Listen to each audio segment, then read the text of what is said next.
Welcome, everyone, to the Global Mindfulness Summit around education in the world. I'm really excited today to have our guest, Pateka Mtintsilana, hope I pronounced that right, from coming to us today from South Africa. And she has some really great preschool programs that she's going to be telling us about that she's running in the area. We have a shared passion for early childhood education, so I'm really looking forward to talking to you today. Thanks so much for joining us on the summit. Thank you very much for inviting me. It's really lovely to be sharing with you. Yes, thank you so much. So Pateka is the manager of Loaves and Fishes Network, which is a nonprofit organization, and she's been working in nonprofits for over 35 years. She has a degree in mindfulness-based intervention, and she mentioned that she just knew she had this passion and she knew that she was going to work in nonprofits. And today she's going to tell us a little bit about how she does that through preschool teachers. So very excited to hear that. So let's start. Just tell us a bit about why did you choose to do your degree in mindfulness, or what was your first kind of experience of mindfulness, and how you decided to go into that field? Yes. Firstly, thank you very much for inviting me. And firstly, when I started with mindfulness, I went on to the MPSR 8 weeks program, which I was invited by one of our psychologists. And from then, I just thought, it just spoke to me. It touched some things that I thought, I knew they were there. They were just lying dominant, dormant in me, and I think I embraced the course, and then I just felt I needed to know more, and I was fortunate to be sponsored this program in Stellenbosch. So it's a 2-year program, and then to correct you also, it's not a degree, it's a certificate, okay? Okay. It is a certificate.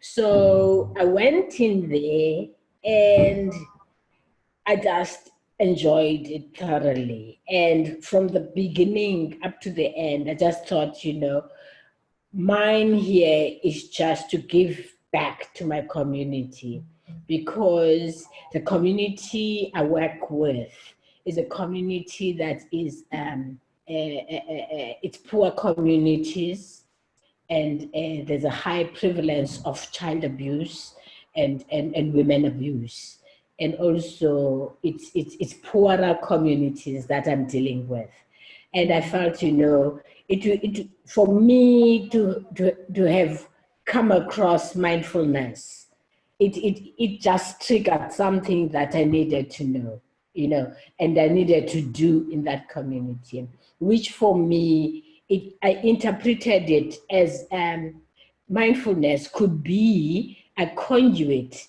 to awaken Ubuntu, which Ubuntu is our way of living as Xhosa people, that or as Africans in South Africa. Ubuntu talks to us because you are because I am. Beautiful. Yeah. So Ubuntu is very much a compassion related with your neighbor. Your neighbor cannot go hungry if you have something to eat. So we live in a world of sharing. We were brought up in a world of sharing, that a neighbor cannot be hungry, a neighbor cannot be in need. You cannot watch somebody being beaten up and you don't do something about that. You have to intervene, so that's our way of life. So due to the introduction of the Western civilization and all that, our Ubuntu has eroded in a way. So for me, when I got into mindfulness, that's when I saw that, mindfulness is talking to our nation, is talking to our communities. Therefore, for us to bring back of Ubuntu, let us just start with the mindfulness practices, and then we will definitely get where we are supposed to be getting. Wow, beautiful. I love that, and I love the passion that's just coming through you about this. So tell us a little bit about why you decided to focus on preschool teachers and how you think that the mindfulness practices maybe filter down to children that way. Right. All right. We are supporting about 30 educare centers in Okay. our organization. So that comprises of about 47 preschool teachers that we are training. They come to our offices for training, and then we go to their centers to mentor them. So one of the things that they deal with on a daily basis is dealing with children coming from broken homes. Okay. So I realized that, somewhere you have to give the women that we're dealing with some sort of strength that says, I'm okay, I'm grounded, these kids need me. I have to give my all. I have to give that compassion because I'm with these kids for 8 hours. So when they go home, they must be stronger kids. So that was my take that, we needed to intervene in a very passionate way, in a very compassionate way to these children, because when they go back to their home, it's a bit hard. It's hard because of violence. It's hard because of poverty. So once they come to our centers, the centers that will support, they must find all the love that they need, to be better people.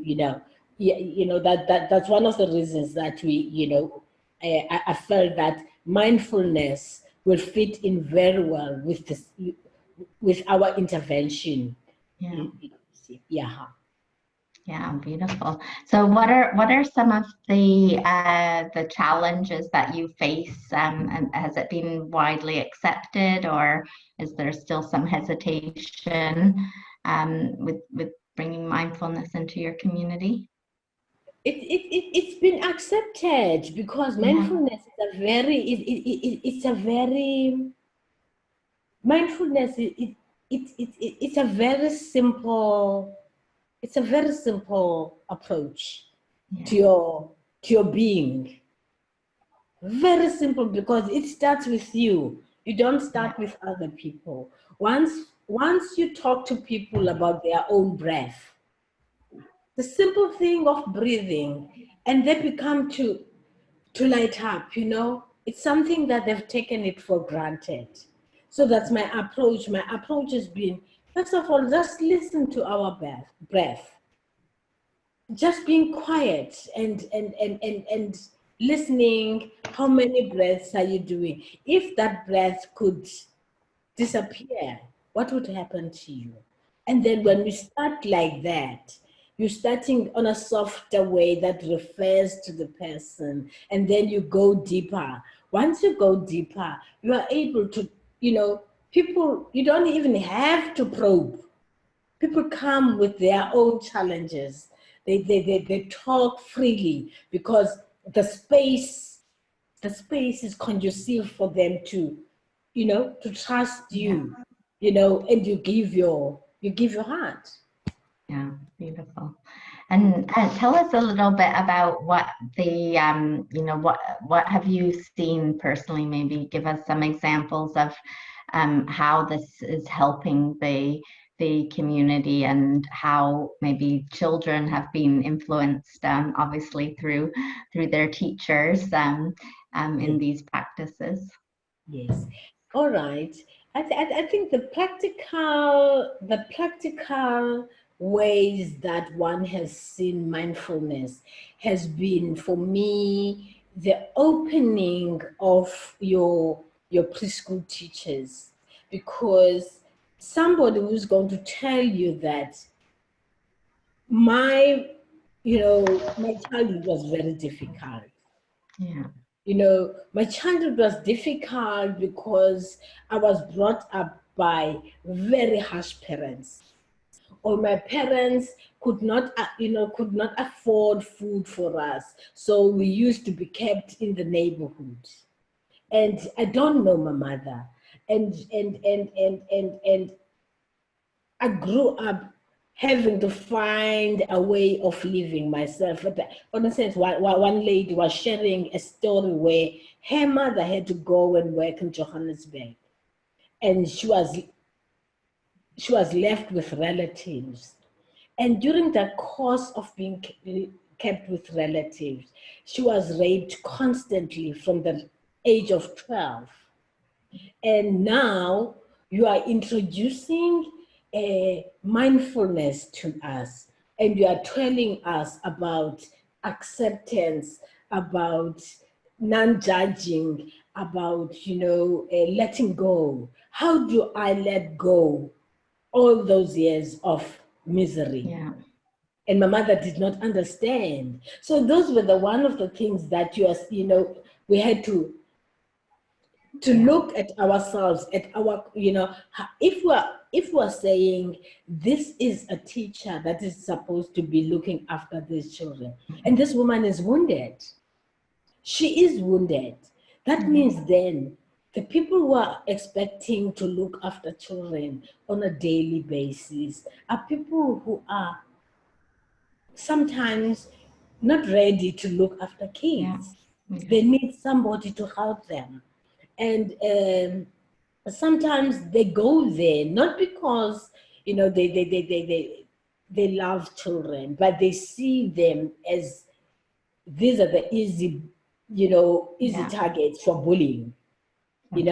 Oh, okay. So those were the experiences. It's been experiences of different forms. Sometimes that that violence did not come through parents. Sometimes it came through the marriage itself.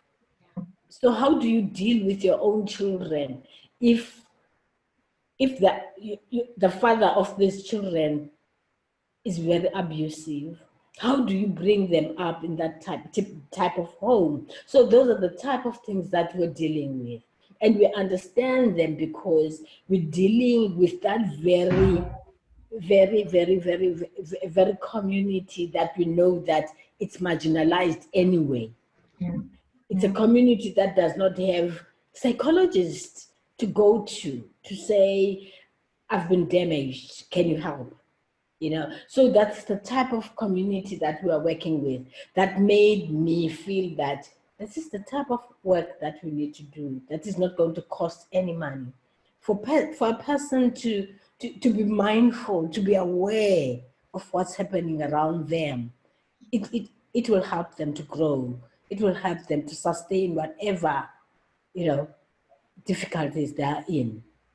Yeah. Wow. That's so moving. Really wonderful, wonderful work that you're doing. And yeah, as you say, we really need to help the people that are then teaching these young children that they can do so with love and compassion themselves. So it's just wonderful. So and you translated the program into your own language. Maybe you can tell us a little bit about that. I actually never heard of this language before. So yeah, tell us about that. Yes. All right. And I think from earlier on, my approach to mindfulness was when I decided that it is going to be one of the ways that I'm going to give back to my community. It was automatically mindfulness. It's a language that is it's not easy in English, and also how do you tell people about mindfulness, because when you're talking about mindfulness, it's very difficult to interpret mindfulness to a person who does not understand what mindfulness is about. And isiXhosa is a very difficult language. And but I was determined that it has to go into isiXhosa. If I'm introducing to the community that I'm working in, it has to be in the language that they understand. Also, because I wanted to integrate it with Ubuntu. For people not to reject this concept. Yeah. So I had to link it with what do we do in Ubuntu that we are doing that is similar to mindfulness. Mindfulness, the awareness. How do you interpret awareness in isiXhosa without using so many words? For us, our language is a very rich language. You can use one word meaning 5 things. So I had to use that and try and, okay, how do you say mindfulness? Aware, people think aware is, okay, I'm aware of something, and but the awareness of self is something that is very big in Xhosa. So I had to be always check myself that this is the type of Xhosa that is being spoken in this particular area. And this is the understanding. Other people in another area, they will understand it in another, but it will be the same Xhosa. So I had to be very careful of that I use the language that is used in a particular area, and then use the language that is, it is also isiXhosa, but has got so many meanings of different words. Right. So, yeah. For me, it was very exciting. It was challenging because our Xhosa in our day is mixed with English. So I had to be aware of that all the time. But it was a challenging thing, but it was lovely. Yeah, I can imagine it, but it would have been very, very challenging. So, Pateka, tell us, what are your dreams, your goals for this program within your community and within South Africa? How do you think mindfulness can help the people that you're working with? For me, for the program at the moment, it's introduced to our preschool teachers. Yes. And the advantage that I have in my area is that we try and work closely with parents as well. Because for us, each and every preschool that is in a particular village or community, we want to see parents supporting that for different reasons. One reason is for security, and the second reason is for education, making sure that parents understand what is happening in the preschools and also give that support. When children learn at a preschool, parents must embrace that and be curious to know that, what have you learned today? What were you doing? How is it done? It's only that way that they can understand that their children are actually smarter than them. And yes, and it amazes them. It amazes them. So what we've done, we started with a program, having a parents program that we called Positive Parenting.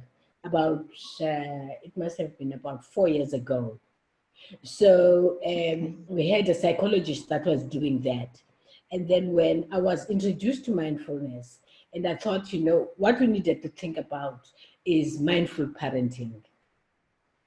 So once we've introduced the mindful program with our preschools, we're going to go to the parents with mindful parenting, because we just feel that we need to assist in that way so that the whole community can benefit from a particular center that we are supporting, that we've introduced mindfulness, and then the parents will be introduced, and therefore it will snowball into this particular community that is pretty mindful.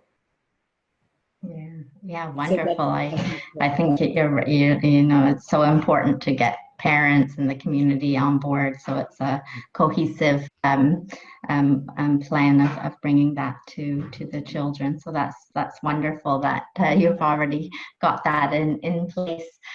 So tell us about, are there any events or things happening within your community or within South Africa that might be of interest to our viewers that's linked to this topic? At the moment is August in South Africa is a it's a women's month. So Okay. one gets that opportunity of talking about mindfulness when you are invited to events, which is actually very nice. But one thing I must say, in South Africa, mindfulness is mostly in your, it started in your, I'd say, affluent areas. Okay. Yeah. Yes. So you'll find lots of your affluent people, that live in suburbs, that they understand what mindfulness is. So it's not it's big in that area, but it's not big in the area that where I am. Yes. Okay. Yeah. But I'm hoping wonderful that you can bring it to them. Yes, I'm hoping that in years to come, it's definitely going to grow. It's definitely going to grow in the years to come. Once you're dealing with your ordinary people, it's going to be easy to snowball. Yeah, wonderful. So just before we finish today, is there anything else that you'd like to share with our audience about what you're doing, or just any message that you would like to tell our viewers? I think for me with mindfulness, what I can share with my audience, I think it's for me, it's been I think a way of life, and I believe that in practicing mindfulness, I think for South Africa, once we grasp that, it's